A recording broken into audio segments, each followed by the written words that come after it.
Matt, where does our guy Terry fit into that? Is he a number one yet, or is he still in that tier right underneath?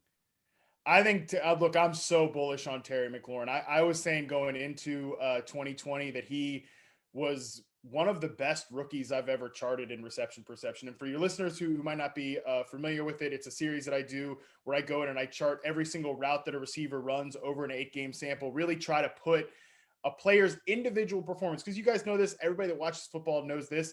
A receiver is one of the most dependent positions on other things to go right in order to accrue stats. And Terry McLaurin is a great example because I think he gets open, separates, gets off press coverage, gets open versus man coverage at that fringe number one, perhaps true number one wide receiver level, to the point that you just got to have a good quarterback. You just have to have a good offensive line, the right type of system. I think things are starting to come together for Washington in some of those areas, but definitely McLaurin, I think, is a player that is an ascending superstar. I'm really bullish on him. I think if he was playing in an offense that was throwing the ball a lot, that was manned by a high quality quarterback, I think he'd be discussed.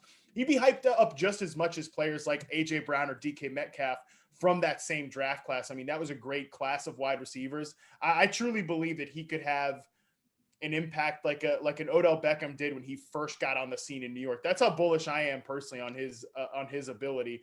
I think he just needs a few other things to come in around him to get the type of stats to get that same national attention.